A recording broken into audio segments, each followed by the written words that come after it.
Hello साथियों, welcome to DLP institute. इस video में हम आपको विटामिन्स पढ़ाएंगे। विटामिन्स के प्रकार, विटामिन से होने वाले रोग, विटामिन के स्रोत और सभी विटामिन्स को डिटेल में डिस्कस करेंगे।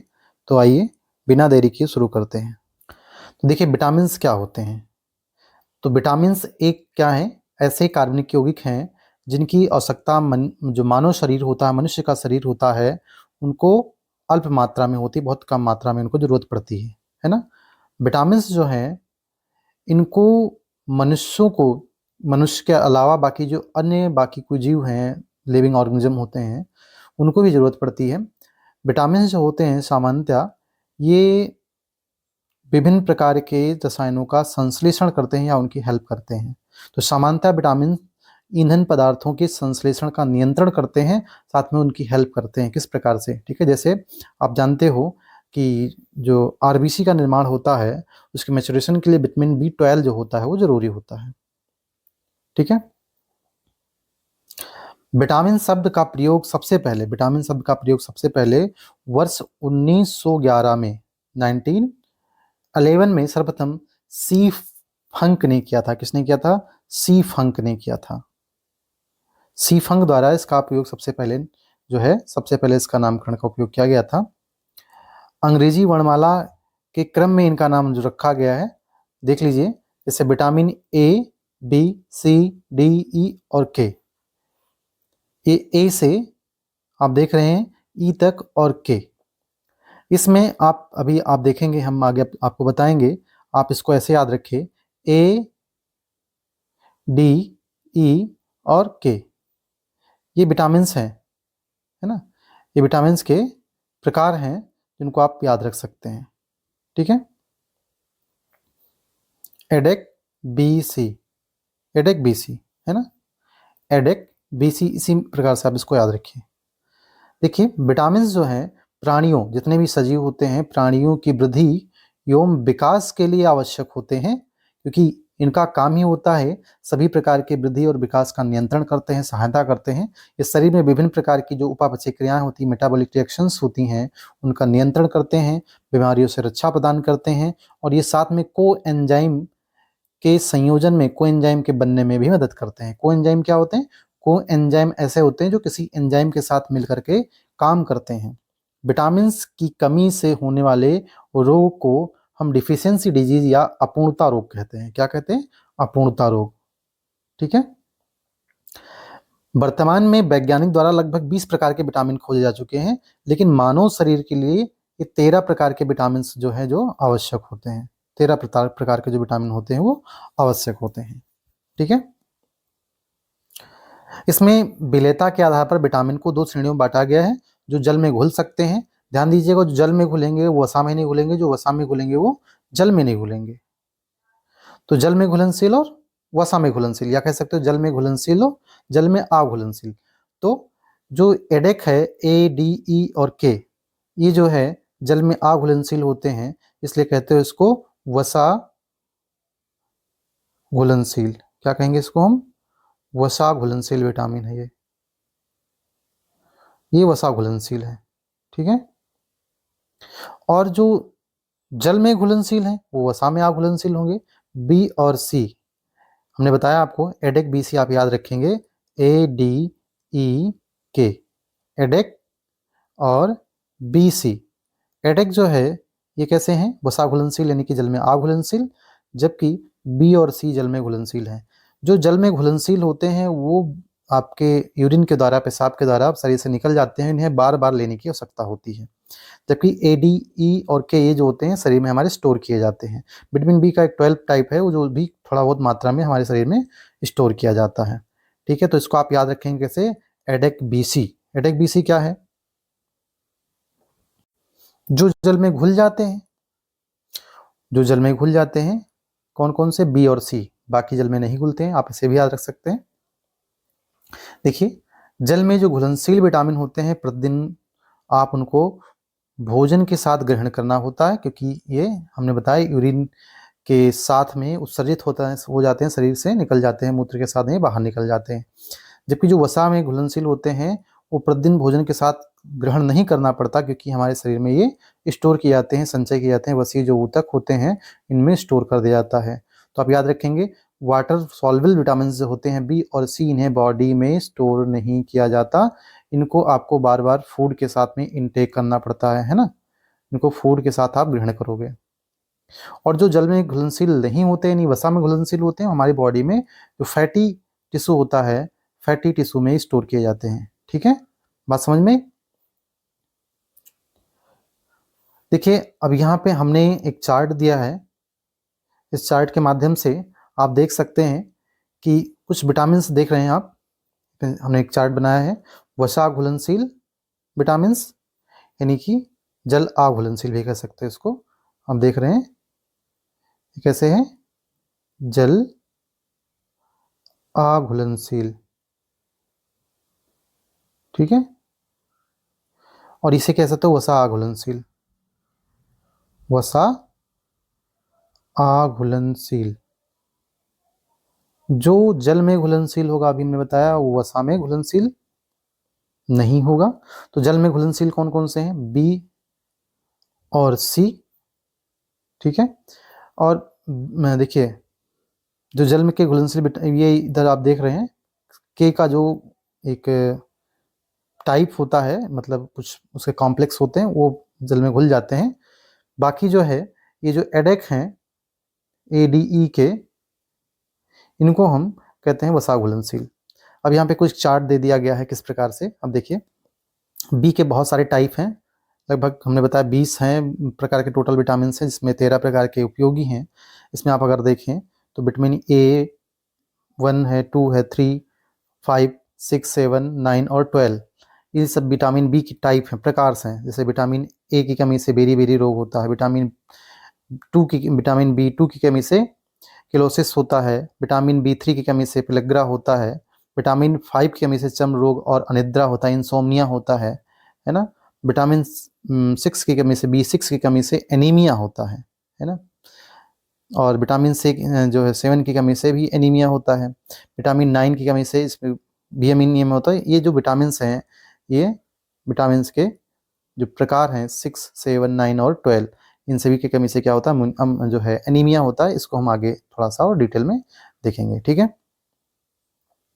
सबसे पहला हमारा विटामिन है, विटामिन का जो टाइप है, जो फैट सॉल्युबल होता है, विटामिन ए, जिसे हम रेटिनॉल भी कहते हैं, इसका नाम रेटिनॉल होता है। इसका जो रासायनिक नाम है वो क्या होता है, एक्सोफाइटॉल। रासायनिक नाम याद रखेंगे आप, इसका नाम क्या है, एक्सोफाइटॉल। ये आपको भी पहले ही बता चुके हैं, ये वसा घुलनशील विटामिन होता है, ठीक है। कैसा है ये, वसा घुलनशील विटामिन है ना। इसका रासायनिक नाम एक्सोफाइटॉल है, इसको रेटिनॉल भी कहते हैं, ठीक है। अब जो विटामिन ये है, ये दिष्ट वर्णक के संश्लेषण के लिए और जो उपकला ऊतक होता है उसके स्तरों की वृद्धि के लिए जरूरी होता है। दिष्ट वर्णक आप जानते हैं, हमारी आंखों में जो रेटिना होती है ना, जो रेटिना होती है सबसे अंदर वाली परत जो होती है, उसमें रॉड और कोन्स पाए जाते हैं। जो रेटिना होती है, रेटिना, जिसे हम दृष्ट पटल भी बोलते हैं, दृष्ट पटल बोलते हैं, इसमें रॉड और कोन पाए जाते हैं, रॉड और कोन्स पाए जाते हैं, ठीक है। तो ये जो रॉड होते हैं, रॉड के संश्लेषण के लिए विटामिन ए की ज़रूरत होती है। इसलिए जिनके अंदर विटामिन ए की कमी होती है वो उनको रात में दिखाई नहीं देता है, और रात में नहीं दिखाई देता उसको हम कहते हैं रतौंधी या नाइट ब्लाइंडनेस या निक्टोपिया भी बोला जाता है। इसके अलावा ही आपको बताया गया कि जो उपकला ऊतक होता है, यानी कि शरीर के जो शरीर होता है, आपके ऊपर वाली जो परत होती है उसे एपिथेलियल टिश्यू कहते हैं या एपिथेलियल ऊतक कहते हैं।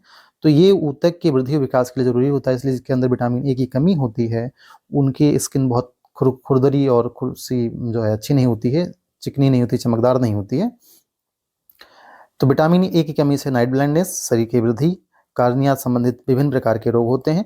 विटामिन ए का जो मुख्य स्रोत है वो जो हरी साग सब्जियों के अलावा गाजर, घी, दूध, पनीर, अंडे, मांस, मछली हैं।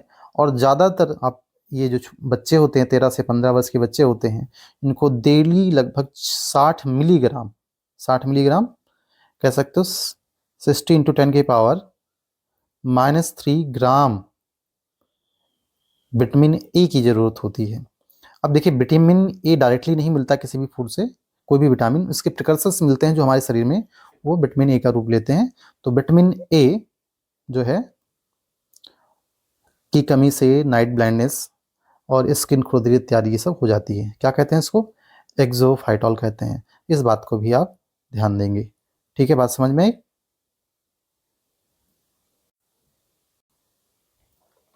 अगला है हमारा विटामिन डी। विटामिन डी को हम कैल्सीफेरॉल कहते हैं। कैल्सीफेरॉल क्यों कहते हैं? विटामिन डी जो होता है वो आपके बोन के विकास के लिए, है ना, कैल्शियम के डिपोजिशन के लिए, कैल्शियम के यूटिलाइजेशन के लिए जरूरी होता है। इसी का नाम, इसीलिए इसका नाम है कैल्सीफेरॉल भी कहते हैं इसको। ध्यान दीजिएगा, विटामिन डी का जो रासायनिक नाम है वो कैल्सीफेरॉल है। ये वसा में घुलनशील है। अभी आपने पढ़ा। इसका कार्य होता है हड्डी तथा दांतों का विकास करना। जहां जहां पर कैल्शियम की जरूरत होती है उसके विकास के लिए मदद करता है। ये कैल्सीफेरॉल कहते हैं इसको। क्या कहते हैं? कैल्सीफेरॉल। ये हड्डी और दांत के विकास में मदद करता है। ये हड्डी या दांत का विकास करता है। तो जाहिर सी बात है, अगर कमी होगी तो इनमें समस्या आएगी, है ना। तो अगर इसमें कमी हो जाए, विटामिन डी की कमी हो जाए, तो क्या होगा? कैल्शियम डिपोजिशन नहीं हो पाएगा, कैल्शियम यूटिलाइजेशन नहीं हो पाएगा। तो क्या देखा गया है कि जो बच्चे होते हैं उनमें रिकेट्स हो जाता है। रिकेट्स में क्या होता है? इसे सूखा रोग भी बोला जाता है। रिकेट्स में क्या होता है? बच्चों की हड्डियां जो होती हैं वो कमजोर हो जाती हैं और बहुत जल्दी टूट जाती हैं। जबकि जो यंग होते हैं, यंग में जो है दूसरी वयस्क में देखेगा ऑस्टियोमैलेसिया नामक रोग हो जाता है, जिसमें भी सेम बच्चों जैसे लक्षण होते हैं, उनकी भी हड्डियां होती हैं कमजोर हो जाती हैं। वृद्ध जो होते हैं, वृद्ध होते हैं, जैसे जैसे उनके अंदर कैल्शियम की कमी होती है तो उनको ऑस्टियोमैलेसिस देखा गया है, या ऑस्टियोमैलेसिया देखा गया है। ठीक है। विटामिन डी जो होता है ये एक विशेष प्रकार का कंपाउंड होता है जो त्वचा के अंदर पराबैंगनी किरणों से जो प्राप्त होता है सूर्य से, उससे बन जाता है। यानी विटामिन डी का संश्लेषण हमारी स्किन के में हो जाता है, स्किन के द्वारा हो जाता है। तो ये ऐसा नहीं होता कि सूर्य के प्रकाश में विटामिन डी पाया जाता है। स्किन के अंदर जब जो है विटामिन डी का निर्माण हो जाता है, जब हम सूर्य के मतलब जो सूर्य का प्रकाश लेते हैं या सूर्य में के प्रकाश में खड़े होते हैं, तो एक कंपाउंड होता है जिसका नाम होता है 7D हाइड्रोक्सी कोलेस्ट्रॉल। इसी के द्वारा जो है पराबैंगनी किरणों से विटामिन डी की जो प्रक्रिया होती है, बनने की प्रक्रिया होती है, वो संपन्न होती है हमारे त्वचा के अंदर। ठीक है। ये इसका मुख्य जो स्रोत है मक्खन है, ठीक है, सोया मिल्क है, पनीर है, संतरा है, मांस मछली है। इन सभी में विटामिन डी भरपूर मात्रा में पाया जाता है। सूर्य प्रकाश, ऑब्वियसली सूर्य प्रकाश में आप खड़े होकर के सिंथेसाइज हो जाता है आपके शरीर के अंदर। ऐसा नहीं कि उसमें पाया जाता है, उसके द्वारा बनता है। ठीक है, बात समझ में आ रही? तो विटामिन डी की कमी से वही रोग होंगे जो जिसका ये निर्माण करते थे, है ना। देखिए, अगला है हमारा विटामिन डी। इसे कहते हैं टोकोफेरॉल। क्या कहते हैं? टोकोफेरॉल। जो टोकोफेरॉल है ये आप जानते हैं एडेक में ही आता है। तो ये वही जो है वसा घुलनशील है, इसका रासायनिक नाम टोकोफेरॉल है। ठीक है। विटामिन डी को आपने देखा था, वो कैल्शियम के लिए यूज आता था, कैल्शियम के डिपोजिशन के लिए, कैल्शियम के उपयोग के लिए, कैल्शियम के एब्जॉर्प्शन के लिए जरूरी भी है। विटामिन ई जो है, विटामिन ई ये विशेष करके प्रजनन वाली कोशिकाओं का निर्माण करता है। यानी जो शुक्राणु होते हैं, शुक्राणु का जो निर्माण होता है या अंडाणुओं का मैच्योरेशन होता है, बनना होता है, उसके लिए विटामिन ई की जरूरत होती है। इसलिए इसको हम प्रजनन विटामिन भी कहते हैं। यानी रिप्रोडक्शन सिस्टम सही से काम करे, आपका जो प्रजनन तंत्र है सही से काम करे, उसके लिए विटामिन ई जरूरत होती है। ठीक है। विटामिन ई की कमी से व्यक्तियों में नपुंसकता, बांझपन आ जाता है ना। इसका उपयोग हम ये कहाँ से प्राप्त कर सकते हैं? सब्जियों से, अंकुरित बीजों से, सोयाबीन से, इन सबसे प्राप्त कर सकते हैं। तो ध्यान रखिएगा, विटामिन ई की कमी से क्या हो सकता है? नपुंसकता हो सकती है। क्या हो सकती है? नपुंसकता। और ध्यान रखिएगा, विटामिन ई जो होता है इसे हम ब्यूटी विटामिन भी कहते हैं। क्या कहते हैं इसको? इसी को हम ब्यूटी विटामिन भी कहते हैं। सुंदरता का विटामिन भी कहा जाता है इसको। ठीक है, सुंदरता का विटामिन कहते हैं इसको। सुंदरता का विटामिन भी कहा जाता है। ठीक है, याद रहेगा। चलिए अगला देखते हैं, विटामिन के। विटामिन के, विटामिन के का जो रासायनिक नाम है वो क्या है? फिलोक्विनोन है। फिलोक्विनोन। ये भी वसा में घुलनशील होता है। देखो, कुछ वैज्ञानिक इसको मानते हैं कि कुछ पार्ट जो है ये हमारी बॉडी में स्टोर होता है, और ये कुछ वैज्ञानिक भी मानते हैं कि यूरिनेट हो जाता है। तो इसलिए हमने अभी वहाँ पे आपने चार्ट देखा था, दोनों रखा था। लेकिन जो है विटामिन के जो है ये फैट सॉल्युबल है। ठीक है। इसका मुख्य काम है हमारे शरीर में अगर कहीं रक्त स्राव हो रहा है तो वहाँ पे स्कंदन करना, उसका रक्त का थक्का जमना। नहीं, रक्त का थक्का बनने के लिए विटामिन के की जरूरत होती है। तो रक्त का थक्का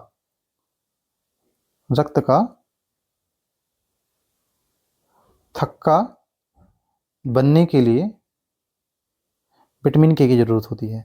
इसे कहते हैं क्लॉटिंग, ब्लड क्लॉटिंग। और ब्लड क्लॉटिंग का शरीर के अंदर नहीं, जब का स्राव होता है तब। तो अगर कहीं भी रक्तस्राव हो रहा है तो वहाँ थक्का बनने के लिए विटामिन के की जरूरत होती है। इसलिए विटामिन के की अगर कमी हो गई तो जो रक्तस्राव होता रहेगा और रक्त का थक्का नहीं जमेगा।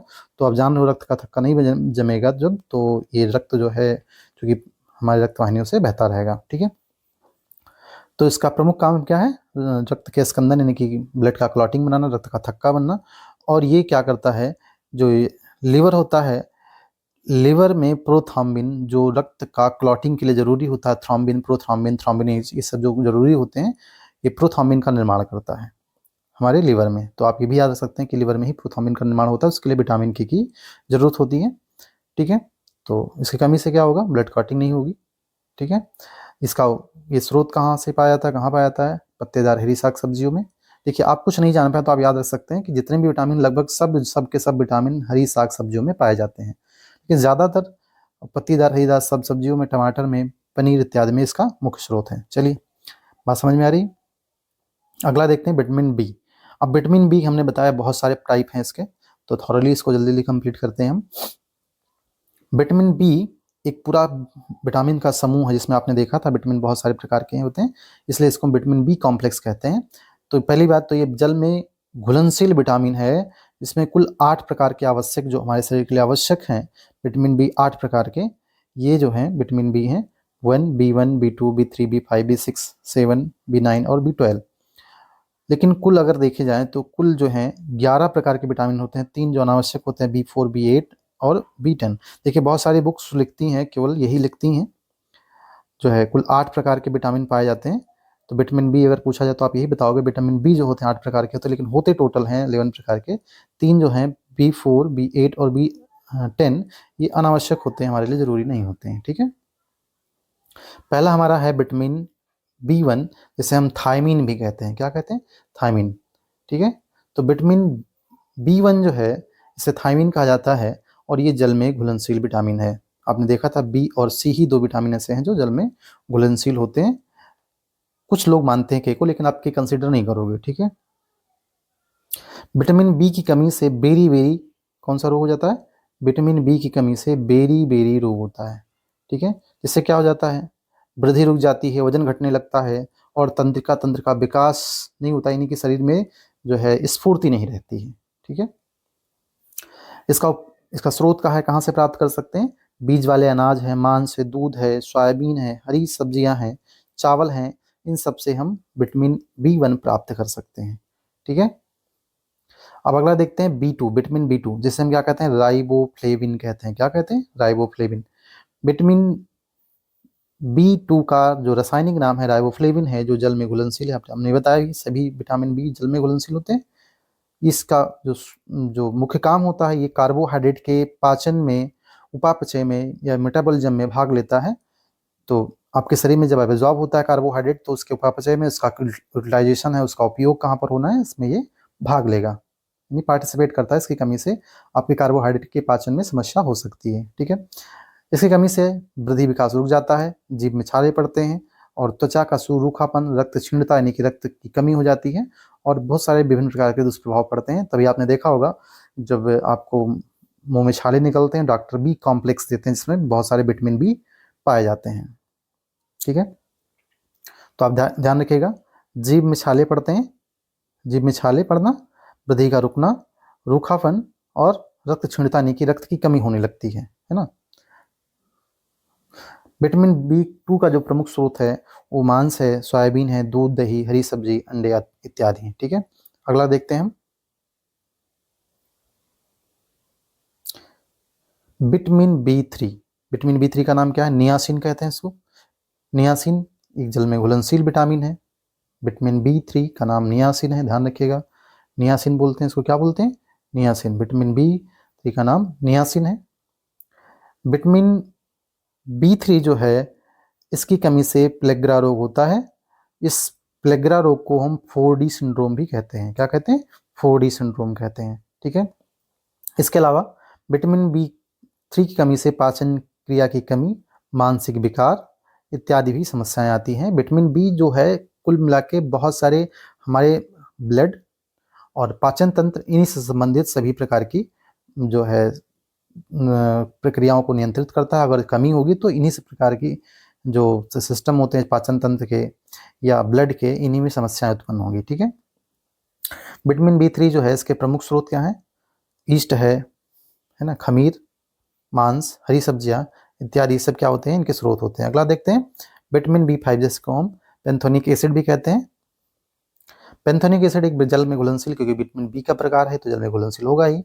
इसकी कमी से क्या होता है? चर्म रोग, बालों के सफेद होना, जनन क्षमता में कमी। आपने देखा था विटामिन ई की कमी से भी यही समस्या होती है, नपुंसकता आ जाती है। और विटामिन B5 की कमी से भी ये समस्या होती है, साथ में थकान, उल्टी, अनिद्रा इत्यादि की संभावना होती है। तो विटामिन B5 यानी कि पेंथोनिक एसिड जो होता है, इसका काम क्या होता है? इन सभी के लिए ये रूट हेयर फॉलिकल्स जो होते हैं उनको मेंटेन करता है। ठीक है। इसका प्रमुख स्रोत क्या है? अंडा है, यकृत है, मांस है, दूध है, मूंगफली है इत्यादि। ये सब क्या है? विटामिन B5 यानी कि पेंथोनिक एसिड के मुख्य जो है स्रोत हैं, प्रमुख स्रोत है जहाँ से इनको प्राप्त किया जा सकता है। अगला विटामिन B6 है ना। विटामिन B6 को क्या कहते हैं? पैरिडॉक्सिन कहते हैं। जल में घुलनशील है, चूंकि ये भी विटामिन बी का प्रकार ही है। ठीक है। ये क्या करता है? ये अमीनो अम्ल के उपापचय में, देखिए जब आप प्रोटीन को खाते हैं तो प्रोटीन डाइजेस्ट होने के बाद में टूटता है अमीनो एसिड में। जब एमिनो एसिड होता है, इस एमिनो एसिड का कहाँ यूटिलाइज करना है, इसके लिए जरूरी होता है विटामिन B6, है ना। तो विटामिन B6 क्या करता है? अमीनो अम्ल के मेटाबॉलिज्म में भाग लेता है। इसकी कमी से क्या होगा? आपके शरीर का जो है विकास नहीं होगा, क्योंकि जो आपके शरीर का विकास होता है, वृद्धि होता है, उसके लिए प्रोटीन की जरूरत होती है, अमीनो अम्ल का यूटिलाइजेशन जरूरी होता है। ठीक है। साथ में आप जानते हो कि विटामिन B6 जो है ये जो रक्त का निर्माण होता है उसमें भी भाग लेता है, इसलिए रक्त अल्पता भी आती है, एनीमिया हो जाता है। ठीक है। तो एनीमिया से संबंधित बीमारी, इनकी रक्त से संबंधित बीमारी विटामिन बी में हमने बताई है आपको। इसके साथ में ये उपापचय में भाग लेता है, तो आपके शरीर का विकास भी रुकेगा। त्वचा संबंधित बीमारी, तो इसकी कमी से वृद्धि अवरोधित हो जाता है, त्वचा संबंधी बीमार रोग होते हैं और रक्त अल्पता यानी एनीमिया आता है। विटामिन B7 की बात करें, विटामिन B7 को बायोटिन कहते हैं। ठीक है। बायोटिन जल में घुलनशील है, क्योंकि ये भी बी का प्रकार ही है एक। तो ये मुख्यतः ग्लाइकोजन, वसीय अम्ल, अमीनो अम्ल के संश्लेषण में भाग लेता है। तो ग्लाइकोजन क्या है? ग्लाइकोजन, जब आप कार्बोहाइड्रेट खाते हैं तो ग्लाइकोजन के रूप में हमारे बॉडी में ग्लूकोज स्टोर होता है। वसीय अम्ल क्या होता है? फैटी एसिड, जब आप कोई भी वसा खाते हैं तो उसके टूटने के बाद में वसीय अम्ल प्राप्त होता है। अमीनो अम्ल प्रोटीन के टूटने के बाद में प्राप्त होता है। तो इन सब की संश्लेषण के लिए, इन सब को आपके शरीर में किस प्रकार के उपयोग में आना है उस रूप में परिवर्तित करने के लिए बायोटिन का होना जरूरी है। ठीक है। साथ में सह एंजाइम के निर्माण में भी भाग लेता है। बायोटिन जो है को एंजाइम बनाने में भी मदद करता है। इसके अलावा विटामिन बी की कमी से क्या होता है? त्वचा सल्की हो जाती है, बहुत पतली हो जाती है, मांसपेशियों में दर्द आता है, रक्त की क्षीणता होती है, रक्त की कमी होती है। ठीक है। और साथ में याद रखेंगे बायोटिन की कमी से जो हेयर रूट होते हैं, यानी कि हमारे जो बालों की जड़ें होती हैं वो कमज़ोर हो जाती हैं ना। तो बालों की जो जड़ें होती हैं वो भी कमज़ोर होती हैं। तो बालों की जड़ें कमज़ोर होती हैं, इसकी कमी से कमज़ोर होती हैं। ठीक है। याद रखेंगे आप, ध्यान रखिएगा कमी से। बायोटिन याद रखिएगा, बायोटिन आप जानते हैं कि जब जो है ज़रूरत होती है, हेयर फॉल वगैरह होते हैं तो बायोटिन दिया जाता है। इसका जो मुख्य स्रोत है मांस है, हरी सब्जी है, ईस्ट है, अंडा इत्यादि है। ठीक है। अगला हमारा है विटामिन B9 जिसे हम क्या कहते हैं? फॉलिक एसिड कहते हैं। फॉलिक एसिड आप जानते हैं जिसको एनीमिया होता है उसको विटामिन B9 दिया जाता है, फॉलिक एसिड दिया जाता है, फॉलिक एसिड की टेबलेट आती है। इसका रासायनिक नाम फॉलिक एसिड है, जल में घुलनशील है, क्योंकि ये भी विटामिन का प्रकार है। ये रक्त के कणों के निर्माण के लिए जरूरी होता है और डीएनए के संश्लेषण के लिए भी जरूरी होता है। ध्यान रखिएगा, फॉलिक एसिड बिनाइन जो होता है वो डीएनए के संश्लेषण के लिए भी जरूरी है। इसकी कमी से रक्त अल्पता यानी कि रक्त क्षीणता, एनीमिया होता है। इसका मुख्य स्रोत जो है क्या है? हरे पत्तेदार सब्जियां, ईस्ट, सोयाबीन, ये सब होते हैं। ठीक है। अब अगला है विटामिन B12, जिसे क्या कहते हैं? साइनोकोबाल्टामिन कहते हैं। इसमें साइनोकोबाल्टामिन यानी कि कोबाल्ट जरूर पाया जाता होगा, तो साइनोकोबाल्टामिन इसका नाम है। ये जल में घुलनशील होता है, बीबी का प्रकार ही है। विटामिन B12 में कोबाल्ट धातु पाई जाती है।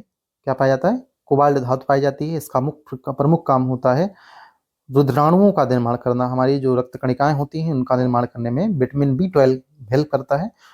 और विटामिन B12 जो है मानव के शरीर में अगर कमी हो जाए तो रक्त अल्पता हो जाता है, एनीमिया हो जाता है, अभी आपने देखा। इसका मुख्य स्रोत क्या है? मांस, मछली, अंडा, दूध इत्यादि सब इसका प्रमुख स्रोत है। ठीक है। वीडियो कैसा लगा कमेंट में हमें बताएं जरूर। और अगर कोई आपको डाउट हो या हमारी तरफ से कुछ छूट गया हो तो उसे हमें कमेंट में बताएं। और जल्द ही आपके लिए हम नया वीडियो लेके आएंगे। तब तक के लिए बहुत बहुत धन्यवाद।